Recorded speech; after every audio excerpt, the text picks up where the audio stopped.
சந்தோஷமா இருக்கீங்களா? எல்லாரும் கவலைப்படாதீங்க. மணி அதிகமாகுது, சுருக்கம் முடிச்சுக்கிறேன். சில பேர் யோசிப்பீங்க, ரொம்ப பேசி அறுத்துருவாரு போல, அதனால என்ன செய்து தலையப்பட்டு சொல்லியாரு. இது ஆண்டவருடைய ஆலயம். ஆண்டவருடைய ஆலயத்தில் வந்து எதுக்கு வரோம்? தேவனுடைய துதித்து பாடி அவருடைய வார்த்தைகளை நம்ம கேட்டு நம்முடைய வாழ்க்கையில அதன்படி நடக்க நாம் இங்க என்ன வரோம்? இந்த பாடசாலையில வரோம். இங்க இருந்தா நமக்கு என்ன விடுதலை, எல்லாமே இங்க இருந்தா நம்மளுக்கு கிடைக்குது. இன்னைக்கு நம்மளை ஆண்டவர் வழி நடத்தி இந்த நேரத்தை ஆண்டவர் நமக்கு கொடுத்திருக்கிறார். அதை நம்ம உபயோகித்துக் கொள்வோம். ஸ்தோத்திரம் ஆண்டவருக்கு. என்னுடைய சாட்சி நான் சொல்ல நேரம் கிடைக்கல. சிறுக்குமாக சென்று சாட்சி சொல்லி முடிக்கிறேன். இந்த கடந்த 2 மாசமாக எனக்கு அதிகபட்ச வேலை ஆண்டவர் எனக்கு கொடுத்தார். எனக்கே நேரம் இல்லை. இன்னைக்கு கூட போன் ராத்திரில இருந்து ஸ்விட்ச் ஆஃப் பண்ணி வச்சுட்டேன். ஏன்னா மற்றவங்க நான் சொன்னா கூட எனக்கு இப்ப நேரம் இல்லை, இல்ல பிரதர் நீங்க வந்து எப்படி இந்த வேலை செஞ்சு முடியும், ஒரு கடினமான ஒரு வேலைகளை செய்து கொண்டிருக்கிறேன். எதற்காக நான் செய்து கொண்டிருந்தேன்னா, என் 2 பிள்ளைகளுக்கும் இப்போ சின்ன பிள்ளைல இருந்து ரொம்ப குறைஞ்ச இதுல படிப்பு சொல்லி கொடுத்துட்டு இருந்தேன். இப்போ போற காலேஜ் கிளாஸ் எல்லாம் அதிக பணம் தேவைப்படுது இல்லையா? என்ன மாதிரி ஆட்களுக்கு அவ்வளவு பணத்தை சேமிக்கிறதுக்கு ரொம்ப கஷ்டம். ஆனா ஆண்டவர் என்ன வழி நடத்தல. ரொம்ப சந்தோஷமாக சொல்றேன்.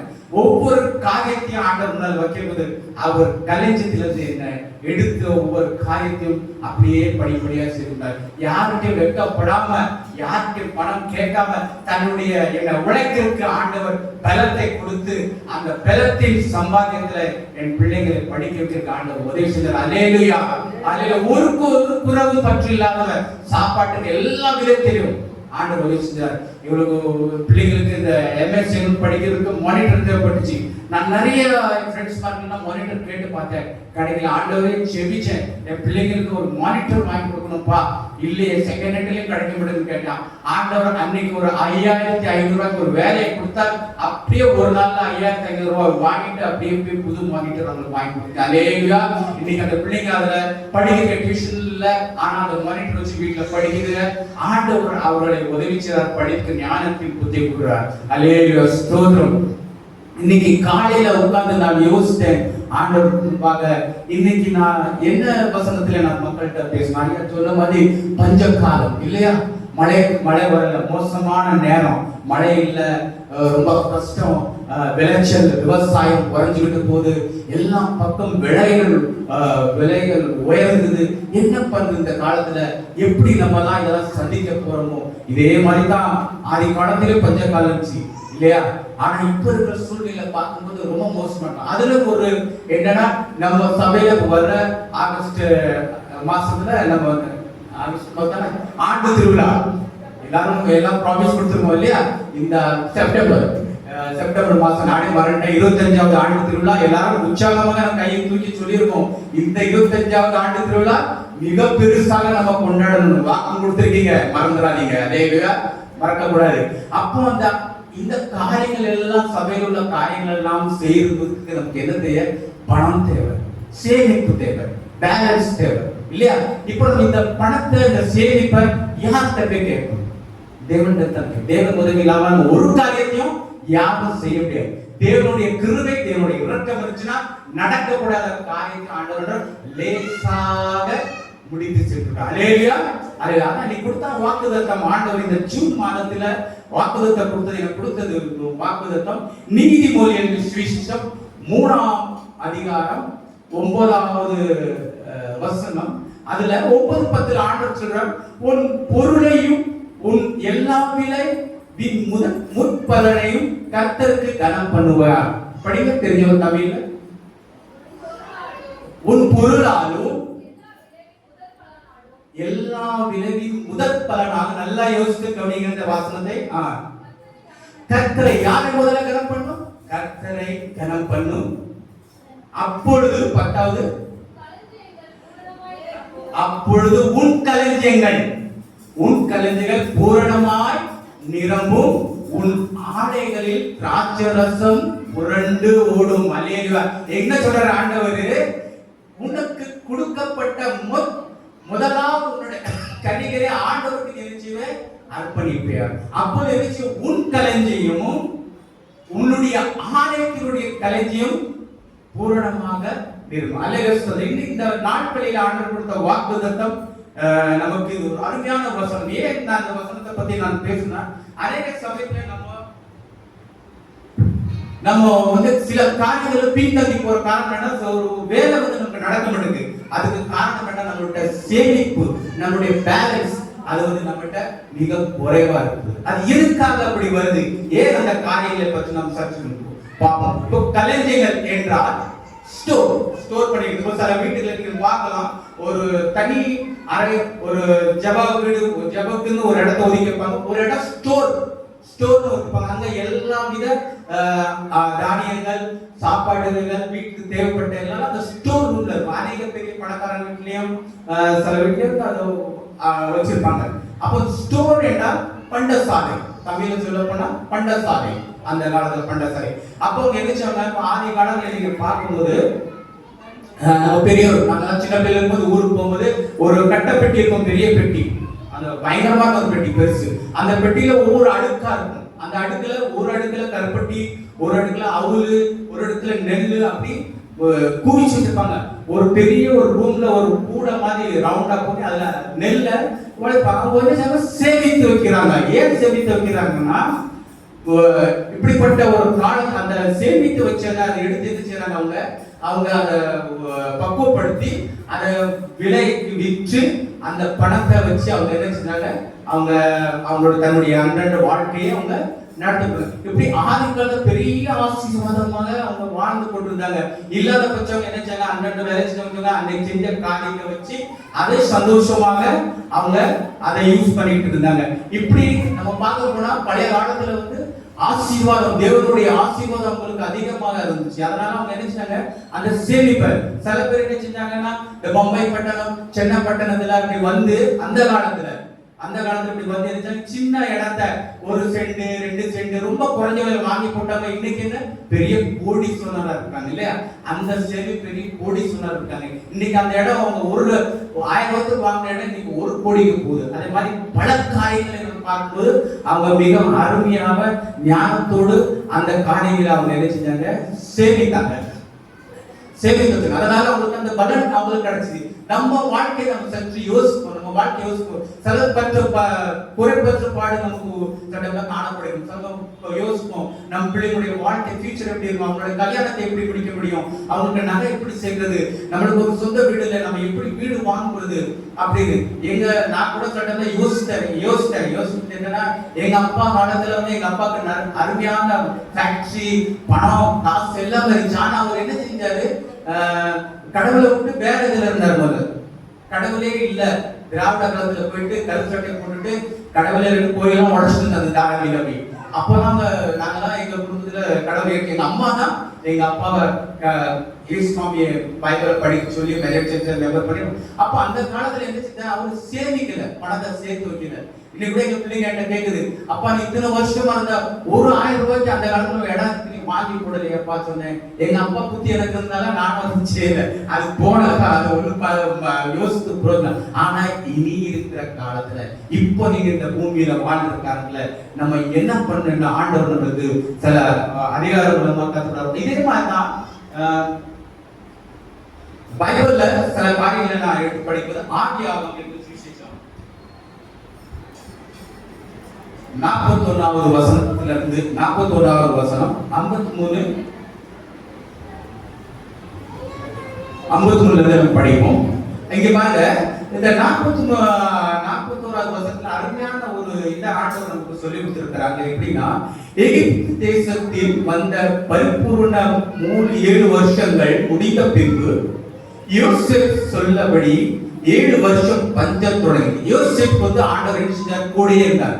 யோசேப் எல்லாத்துக்கும் தெரியுமா, யோசேப் பத்தி பைபிள்ல தெரியும். அவர் ஆண்டவர் எப்பவும் தன் பக்கத்துல படுத்து பார்க்கிற, அப்படியே பிடிச்சி எந்த காரியம் செய்யுமானா யோசேப் வந்து ஃபர்ஸ்ட் வந்து அர்ப்பணிப்பு ஆண்டவர் கொடுப்பார். இப்ப யோசேப் வந்து என்ன செஞ்சாரு, அங்க சோபனத்துல சொன்னார், அங்க எகிப்து தேசத்துல பெரிய பஞ்ச காலம் வரப்போது, 7 வருஷத்துல பஞ்ச காலம் வரும். 7 வருஷம் முடிஞ்ச பிறகு பஞ்ச காலம் வராது. என்ன சொன்னாங்க, யோசேப் சொல்லியபடி 7 வருஷம் பஞ்ச காலம் தொடர்ந்து சகல தேசங்களும் பஞ்சம் உண்டாயிற்று.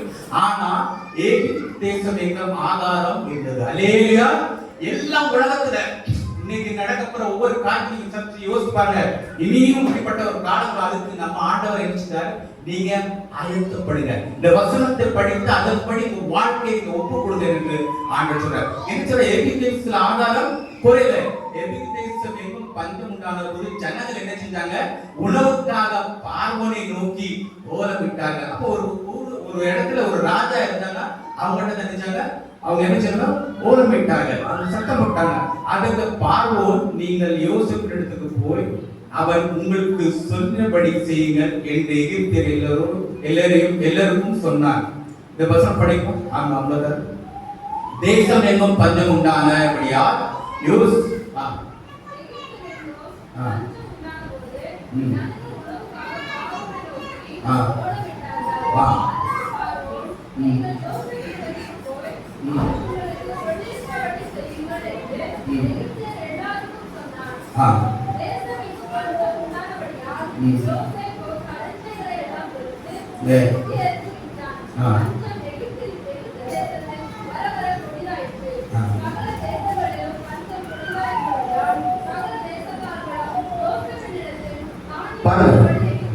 அவன் செஞ்ச எவ்வளவு பெரிய அற்புதமான காரியம். அவன் என்ன செஞ்சான்னா 7 வருஷம் பஞ்சகாலம் வர்றதுக்கு முன்னால அவன் என்ன செஞ்சான்?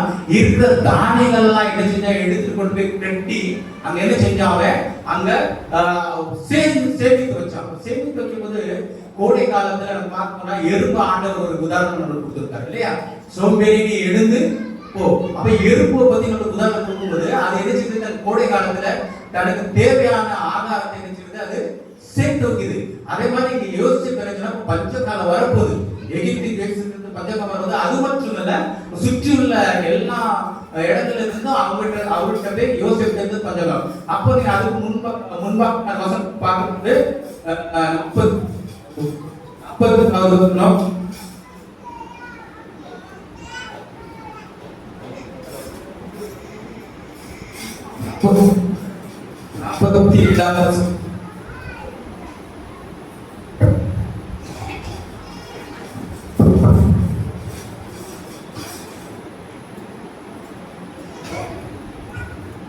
நம்ம அதே அதிகாரத்துல பின் வசனம் பார்க்கும்போது பரிபூரணம் 7 வருஷங்களிலும் பூமி மிகுதியான பலனை கொடுத்தது. 7 வருஷங்களில் எகிப்து தேசத்தில் விளைந்த தானியங்களை எல்லாம் அவன் சேர்த்து அந்த தானியங்களை பட்டணங்களில் கட்டி வைத்தான்.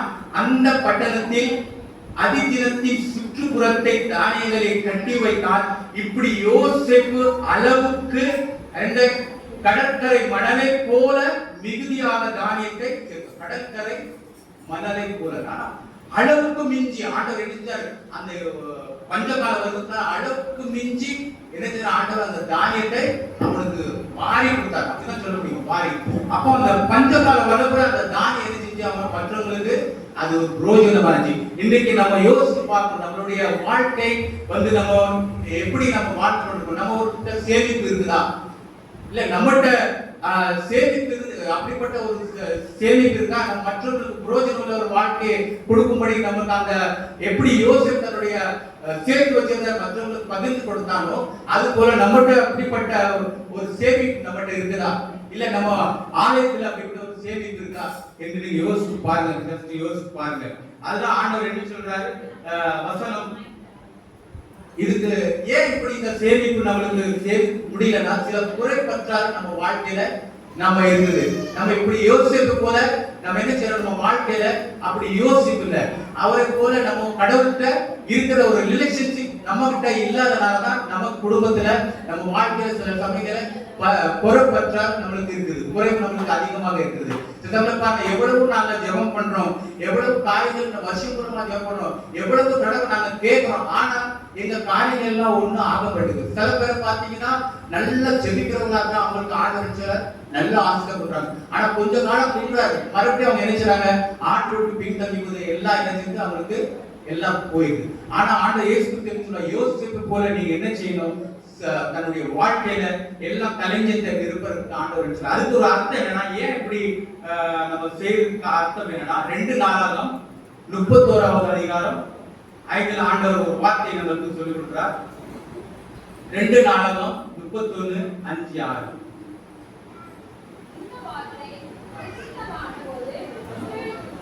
இஸ்ரவேல் புத்திரர்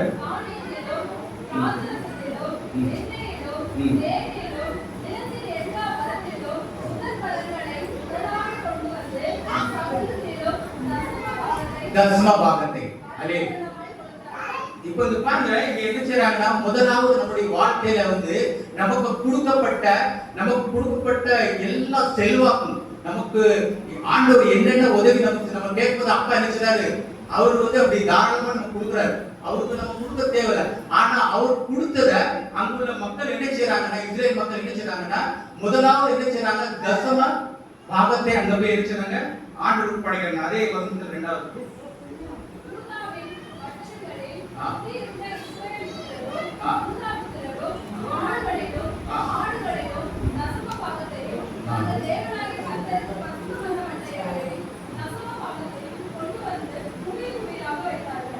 பாருங்க. ஃபர்ஸ்ட் நம்ம பார்க்கும்போது யோசேப் வந்து யோசேப்போட ரிலேஷன் வந்து கடவுள்கிட்ட இருந்தனால, கடவுளுடைய ஆசீர்வாதம் மேல இருந்தனால, அவனை எல்லாரும் தள்ளப்பட்டு இருந்தாலும் அவன் எந்த பெரிய அதிகாரியாக ஒரு எகிப்து தேசத்துக்கு அதிகாரியாக வைத்ததுனால அவனுடைய ஆண்டவர் என்ன சொன்னா உயர்த்துறாரு. அவன் மூலியமா அநேக பேருக்கு அவன் சேகரிச்சு வச்ச அநேக தானியங்களை மற்றவர்களுக்கு கொடுக்கும்படி ஆண்டவர் அவனை கனப்படுத்துறார். அதே மாதிரி இங்க நமக்கு ஆண்டவர் சொல்ற அப்படி கனப்படுத்தும் போது நமக்கு ஆண்டவர் அநேக காரியங்கள் செய்யறார். இன்னைக்கு ஃபைனான்ஸ் உதவி செய்யறார், நமக்கு கஷ்டத்துல தேவையான உதவி செய்யும்போது நம்ம என்ன செய்யணும், முதல் பலனை என்ன செய்யணும், ஆண்டவருக்கு நம்ம அர்ப்பணிக்கணும். நீங்க அநேக கிறிஸ்தவ பிள்ளைகள் வந்து என்ன செய்யறாங்கன்னா, காணிக்கை தசபாக காணிக்கை கொடுக்கறத நம்ம பின்தங்கி போறோம். பழைய நாங்க ஆரம்பத்துல வந்து நாங்க வந்து 500 ரூபாய் தான் எங்களுக்கு நாங்க காணிக்கை வச்சுட்டு இருந்தோம். ஆனா ஆண்டவர் எங்களுக்கு கொடுக்க என் மனைவி என்ன செய்றாங்க, 500 ரூபாய் 1000 1500 ரூபாய் 2000 எவ்வளவு ஆண்டவர் கொடுக்குறோ அவ்வளவுக்கு நாங்க என்ன தசம பாகத்தை ஆண்டவர் முதல்ல அர்ப்பணிக்கிறோம். அல்லேலூயா. ஆண்டவர் தசம பாகம் ஆண்டவருக்கு நம்ம கொடுக்க என்ன செய்யும், கலஞ்சிகளும் நரமும் இங்க ஆலயத்துக்கு கலஞ்சி நரமும் ஆண்டவருடைய ஆசீர்வாதம் நமக்கு என்ன பெருகப்படும். இப்போ நம்மளுக்கு ஒரு மேய்ப்பர் இங்க இருக்கிறாருன்னா அவர் என்ன செய்யறாரு, அவருடைய கடமை என்னன்னா, அவர் என்ன செய்யறாருன்னா, நமக்காக அவர் என்ன செய்யறாரு, முட்டுக்காது போட்டு ஒவ்வொரு மெம்பர்ஸ்க்காக ஜெபிக்கிறார், ஒவ்வொரு பாடுகளுக்காக ஜெபிக்கிறார், ஒவ்வொரு தேவைகளுக்காக அவர் உட்கார்ந்து ஜெபிக்கிறார். இங்க இஸ்ரேல் மக்கள் அப்படிதான் அந்த வசனத்தை பூரா படித்து இஸ்ரேல் மக்கள் என்ன செய்றாங்க, காணிக்கை கொடுக்கும்போது அந்த ஆசாரியர் வந்து என்ன செய்றாங்க, அந்த காணிக்கையை ஆசீர்வதித்து அங்க ஒரு கூடாரத்தை கட்டி பண்டசாலை கட்டி சபையில கலைஞர்களை நிரப்பி மற்றவர்களுக்கு ஆசீர்வதித்தாங்க. இன்னைக்கு ஒவ்வொரு ஊழியக்காரங்களும் நமக்காக ஜெபிக்கும் போது நம்ம என்ன செய்யணும், நம்ம அதை மறக்க கூடாது. அந்த காரியத்தை மறக்க சபைக்கு கொடுக்கும்போது என்ன செய்யும், சபை நம்மளுக்கு அதிக மடங்கு கொடுக்கும் இல்லையா. நீங்க அநேக பேர் இந்த காணிக்கை வந்து 500 இருக்கீங்க, அப்படிப்பட்ட காணிக்கை இருக்கக்கூடாது. இன்னைக்கு நான் ஏன் சொல்றேன்னா, நம்ம சபைக்கு வந்து அநேக காரியங்கள் கலைஞர்கள் தேவைப்படுது. அந்த கலைஞருக்கு நம்ம எடுத்து செலவு பண்ணணும், யார்கிட்டையும் கேட்கக்கூடாது. அப்போ நம்ம ஆலயத்தில் அந்த கலைஞர்களை நிறைந்திருந்தா நம்ம என்ன செய்ய முடியும், படிப்பில்லாத பிள்ளைகளை படிக்க வைக்க முடியும், தேவையில்லாத கஷ்டப்பட்ட குடும்பத்துக்கு நம்ம கொடுக்க முடியும். இந்த போன சமயம் கொரோனா சமயத்துல நம்ம யூத் பசங்க அஞ்சனா, டேனி, ஜேம்ஸ் இவங்க 3 பேரும் செஞ்ச பெரிய காரியம் கொரோனா சமயத்துல.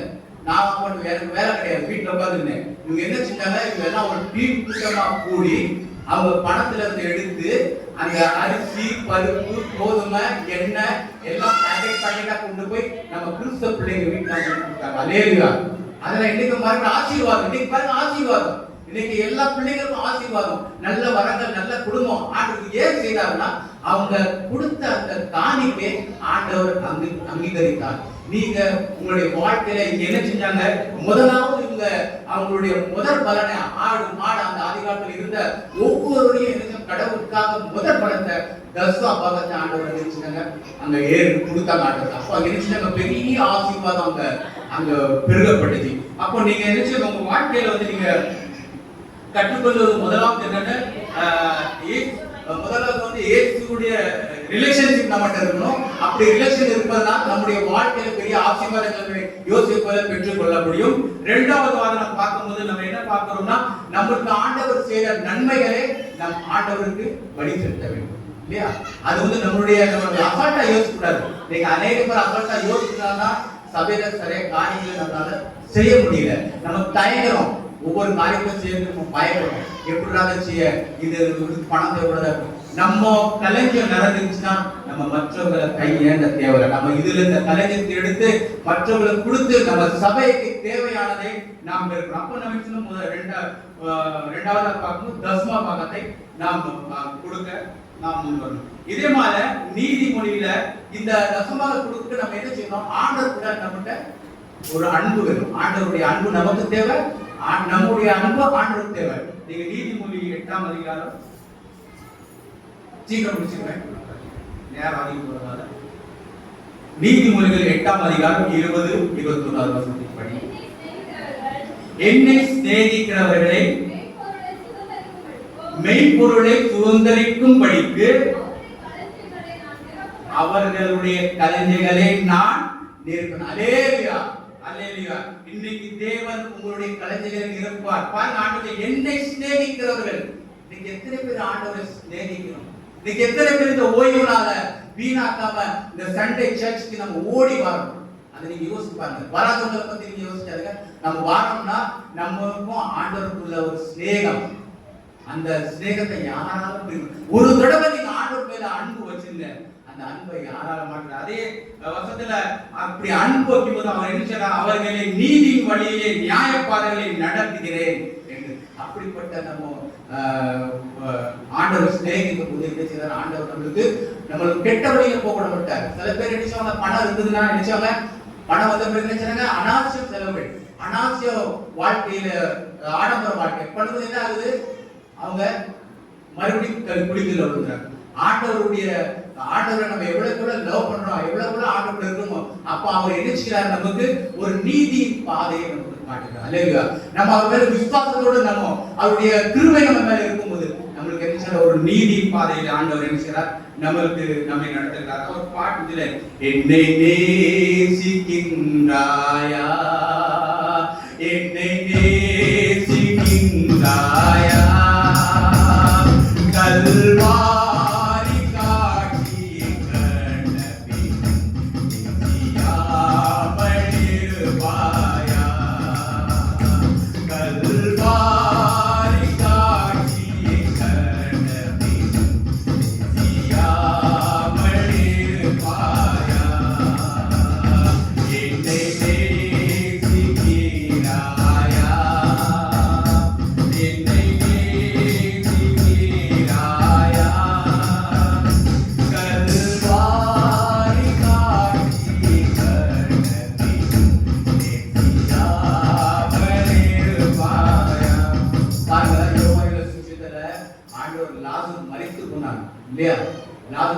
மரித்து போனார். அவர் மேல எவ்வளவு பாசம் காண்றது. தன்னை பக்கம் போய் கசந்து நினைச்சார், கண்ணீர் விட்டு அழுகிறார் மகளுக்காக. அப்ப எவ்வளவு பாசம் அவங்களுக்கு. மரித்தவனை என்ன செய்யறார்? ஆண்டவர் உயிர். எவ்வளவு பெரிய காரியங்கள் ஆண்டவர் செய்யறது, எவ்வளவு பெரிய காரியங்கள். அப்ப நீங்க பார்க்க அவருடைய அன்பு, அவருடைய நேசம் நம்மள எவ்வளவு வச்சிருக்கிறார். அந்த அன்பை நம்ம எப்படி நம்ம அவருக்கு மறுவாக நம்ம என்ன செய்ய போறோம், நம்ம எப்படி செய்யணும், அதை நம்ம யோசிச்சு பார்க்கணும். நம்மளுடைய வாழ்க்கையில ஒருவேளை நம்ம நம்மளுடைய ரிலேஷன் ஏசுட்ட இல்லாம நம்ம வேற உலகத்துக்கு இருந்தா அந்த யோசிப்புல நீங்க மாற கற்றுக்கொள்ளுங்க. இன்னொரு நம்ம பார்க்கும்போது நம்மளுடைய வாழ்க்கையில ஆண்டவர் கொடுக்குற ஒவ்வொரு பலனையும் ஆண்டவருக்கு முதல் பலனாக அந்த தசமபாகத்தை எடுத்து நீங்க பாருங்க. தசமபாகம் நீங்க தாராளமா கொடுங்க. எவ்வளவு பேரும் ஆண்டவருக்கு நீங்க கொடுக்குறீங்களோ அவ்வளவு ஆண்டவர் உங்களை நினைச்சுப்பாரு பல மடங்கு மேன்மையாக்குவார். இன்னொரு பஞ்ச காலத்தை சந்திக்கிறதுக்கு முன்பாக நம்ம என்ன செய்யணும்? நம்ம கலைஞர்கள் நிறங்கி இருக்க வேண்டும். இங்க கலைஞர்கள் நிறங்கி இருந்தால்தான் நம்ம படுற கஷ்ட நேரத்தில் அந்த கலைஞர்களை எடுத்து மற்றவர்களுக்கு உதவி செய்யும்படி ஆண்டவர் உங்களை ஆயத்தப்படுத்துறார். நீங்க அதை நன்றாக நீங்க லாசரை மரித்திலிருந்து எழுப்பி அவர் பந்தியில உட்கார் 12ஆம் அதிகாரம் யோவான் 12 பந்தியில அவர் கூட உட்கார்ந்து லாசர் சாப்பாடு சாப்பிட்டான். எவ்வளவு பெரிய அன்பு அவர் செய்திருக்கிறாரு பாருங்க. உங்க வாழ்க்கைக்கு சற்று நினைத்து பாருங்க. இன்னைக்கு அநேக பேர் நினைச்சாங்க நம்ம அந்த வாழ்க்கையை நம்ம வெறுத்து வேற வழிக்கு நம்ம போகணும். ஏதோ நம்ம என்ன செய்யணும்? சண்டே சர்ச்சு ஞாயிற்றுக்கிழமை சர்ச்சுக்கு ஒரு ஃபார்மாலிட்டி ஒரு 4 பேர் உட்கார்ந்து போகாது பத்தாது. ஏன்னா நீங்க அநேக பேர் குறைஞ்சிருக்க காரணம் என்னன்னா நம்ம ஒருத்தருக்கு சரியாக புரியல, ஒருத்தருக்கு சரியாக சிநேகிக்கல, ஒருத்தருக்கு நம்ம என்ன செய்யறோம்? நமக்குன்னு வாழ்ந்து கொண்டு இருக்கிறோம். இல்லையா? நம்ம மற்றவர்களுக்காக வாழ கற்றுக்கணும். ஆண்டவர் அதை தான் சொல்றாரு. சுவாமி அதான் சொல்றாரு. அநேக பேருக்கு ஆண்டவர் நல்ல காரியத்தை கிரியைகளை செய்தார். அவர் தனக்கு ஒண்ணுமே சேர்ந்ததில்லை, மற்றவர்களுக்காக அநேக காரியங்களை செய்தார். அதனாலதான் விலை உயர்ந்த தைலத்தை என்ன செய்தார் ஐயா? இயேசுவின் பாதத்துல விலை உயர்ந்த தைலம் அதை ஆண்டவர் பண்ணி அர்ப்பணித்தார். இன்னைக்கு எத்தனை பேர் நீங்க ஆண்டவருக்காக முன் வந்து ஆண்டோடைய சேவைக்காக, ஆண்டோடைய ஊழியத்துக்காக, ஆண்டோடைய பணிக்காக நீங்க எத்தனை பேர் ஆண்டவருக்காக நீங்க வந்து முன் வந்து உங்களுடைய காரியத்தை ஒப்பு கொடுக்குறீங்க வந்து யோசிப்பாங்க. அப்படிப்பட்ட இருதயங்களாக நீங்க இருந்தீங்கன்னா இன்னைக்கு நீங்க மாற்றி யோசிக்க நீங்க மாற கற்றுக்கொள்ளுங்கள். ஆண்டவர் கொடுக்க வேண்டியதை நீங்க கரெக்டா கொடுத்தீங்கன்னா ஆட்டோமேட்டிக்கா நம்ம சபை நிச்சயம் வளரும். சபையோட உங்க வீட்டுல உள்ள களஞ்சியம் நிச்சயம் நிரம்பி இவ்வளவு நேரம் மற்றவர்கள் பார்த்து உங்களை ஆச்சரியப்படிய அளவுக்கு ஆண்டவர் உங்களுக்கு கொடுப்பார். எளிய அன்னைக்கு அந்த சிறிய ஆகாரம் கேட்டதுக்கு மகனுக்கு இருக்கிற ஆகாரத்துக்கு கொடுத்ததுனால என்னையால் என்ன செஞ்சார்? அவளை அபிஷேகம் கொடுத்தார். அவர் வாழ்க்கை பூரம் கஷ்டப்படாதபடிக்கு ஆண்டவர் ஆசீர்வதித்தார். அதே போல இன்னைக்கு நீங்களும் நாங்களும் இந்த இடத்துல இருக்கிறோம்னா நம்மளுடைய குடும்பம், சபையில் உள்ள ஒவ்வொரு குடும்பமும் ஒவ்வொரு பிள்ளைகளுக்காக நம்ம ஜெபிக்க கற்றுக்கொள்ளணும். அப்படிப்பட்ட நம்ம வாழ்க்கையில பின்தங்கி நினைச்சிட்டு வரோம். வாழ்க்கையில ஜெபம் நமக்கு முக்கியமானது, ரொம்ப தேவை. ஐயா சொன்ன மாதிரி இந்த மழை காலம் நம்ம ஜெபிப்போம். கண்டிப்பா மழை அந்த ஒரு வாரத்துல உலக நம்பிக்கை இருக்கா? அதே கண்டிப்பா நம்ம காலத்துல அதே ஜெபம் தான். உடைச்சு ஜெபிக்கணும். உடைச்சு ஜெபிக்க மேல இருக்கிற ஆண்டவருடைய கண்ணீர் நமக்கு மலை போல கீழே விடும். நீங்க ஒவ்வொரு ஜெபத்தை கற்றுக்கொள்ளுங்க. இப்போ நான் சொன்ன வார்த்தைகளை நீங்க இருக்கும்போது ஆண்டவர் நம்ம வேலையில நீங்க கேட்கிற ஒவ்வொரு காரியங்களிலும் ஒவ்வொரு நீங்க கஷ்டப்படும் ஒவ்வொரு ஆண்டவர் நினைச்சுவார் உங்களுக்கு உங்க களஞ்சியத்தை நிரப்புவார். நீங்க நிரம்பி உங்க வாழ்க்கையில அபிஷேகப்பட ஆண்டவர் நிரப்ப போறாரு. அதனால நீங்க நினைச்சுக்க ஒவ்வொரு நாளும் ஆண்டவர் சொன்ன வார்த்தையை கீழ்படுத்தி உங்க வாழ்க்கையை நீங்க ஒப்பு கொடுங்க. ஆண்டவர் தான் உங்களுடைய ஆசீர்வாத கண்டல் முடியும். நம்ம செவிப்போம். ஆண்டவருக்கு காரியத்தை சொல்லி முடிக்க ஆண்டவருக்கு உதவி செஞ்சு ஆண்டவரே அதுக்காக ஸ்தோத்திரம், நன்றி சித்தப்பா. எவ்வளவு பெரிய வேலைகள்ல இருந்தாலும் ஆண்டவரை நீர் என்னை வழி நடத்தினீரப்பா. ஆண்டவரை கஷ்டமான நேரம் இருந்தாலும் ஆண்டவரை எனக்கு ரெஸ்ட் இல்லாம இருந்தாலும் ஆண்டவரை நீர் என் கூட இருந்த ஆண்டவரே என் பணியை நீ செய் என்று ஆண்டவரே கொடுத்த வாக்குதத்தை நீ செய் என்று நீ என்ன ஆயத்தப்படுத்துறதுக்காக உங்களுக்கு ஸ்தோத்திரம், நன்றி சித்தப்பா. அது போல ஆண்டவரே இன்னைக்கு நான் ஜெபிக்கிற ஒவ்வொரு மக்களுக்கும் ஆண்டவரே ஒவ்வொருவரும் ஆண்டவரே தன்னுடைய வாழ்க்கையில ஆண்டவரே உமக்கு ஆண்டவரே உண்மையில ஆண்டவரே ஒரு ரிலேஷன் வைக்கும்படி ஆண்டவரே எந்த தேவைகளையும் ஆண்டவர் உமக்கு ஒப்பு கொடுக்கும்படி ஆண்டவரே நீரெல்லாம் ஆண்டவர் வேற தேவன் ஒண்ணும் இல்லப்பா. ஆண்டவரே யோசேப்புக்கான அந்த பஞ்ச காலத்தில் ஆண்டவரே நீர் ஆண்டவரே அந்த எகிப்து தேசத்தில் அனைவருக்கும் ஆகாரத்தை கொடுத்தீர் ஆண்டவரே. அல்லேலூயா, ஸ்தோத்திரம் ஆண்டவரே. அதுபோல் ஆண்டவர் மீண்டும் ஒரு பஞ்ச காலம் வரும் இருந்தால் ஆண்டவரே நீர் ஆண்டவரே இங்க இருக்கிற ஆலயத்தில் கலைஞர்கள் நிறைந்திருந்த ஆண்டவரே நாங்கள் ஒவ்வொருவரும் அதிலே ஆண்டவர் திருப்தி ஆகும்படி ஆண்டவரே எங்களை ஆசீர்வதியும் ஆண்டவரே. அது போல ஆண்டவரே ஒவ்வொருவரையும் கொடுத்த பலனை ஆண்டவரே முன்வந்து ஆண்டவரே உம்முடைய தசம பாகத்தை ஆண்டவரே அவர்கள் செலுத்தும்படி ஆண்டவரே உம்முடைய ஆலயத்தின் கலைஞர்கள் வளரும்படி அது மட்டும் ஆண்டவரே எவ்வளவு கலைஞர்கள் வளரும் அது ஒரு வீட்டில உப்புலேருந்து தண்ணி ஒதுக்கும் குறைவிடாது என்று நான் சொன்ன வாக்குதத்தின்படி ஆண்டவரே நீர் ஒவ்வொருவரையும் ஆசீர்வதித்து பலப்படுத்துப்பா. அந்த உலகத்தில் ஆண்டவரே எங்களுக்கு ஆறுதல் சொல்ல எங்களுக்கு அன்பு செலுத்த ஆண்டவரே இந்த உலகத்தில் வேறு யாருமே ஆண்டவரே நீர் மற்றும் போதும் ஆண்டவரே. உங்களுடைய அன்பு எங்களுக்கு போதும் ஆண்டவரே. உங்களுடைய கிருபை எங்களுக்கு போதும் ஆண்டவரே. உங்களுடைய தயவு எங்களுக்கு போதும் ஆண்டவரே. அல்லேலூயா ஆண்டவரே எங்கள் ஒவ்வொருவருக்கும் ஆண்டவரே அப்படிப்பட்ட ஸ்தாக்கியம் இருந்த ஆண்டவரே எங்கள் ஒவ்வொருவரையும் நீங்க ஆசீர்வதியும் ஆண்டவரே பலப்படுத்தும் ஆண்டவரே. நாங்கள் மீண்டும் ஆண்டவரே 1 to 100 மடங்கு வளராண்டே இந்த சபையெல்லாம் வளர்ந்த ஆண்டவரே சீர் செழிப்பாக நிற்க ஆண்டவரே உங்களுடைய ஆசீர்வாதம் உங்களுடைய கிருபை தாரும் ஆண்டவரே. சுவாமியே இந்த முழு ஆராதனையை ஆசீர்வதித்து பலப்படுத்துவதற்காக ஸ்தோத்திரம் என் ஜீவனுள்ள பிதாவே ஆமென். கர்த்தருடைய வார்த்தை கொடுத்த அருமையான சகோதரர்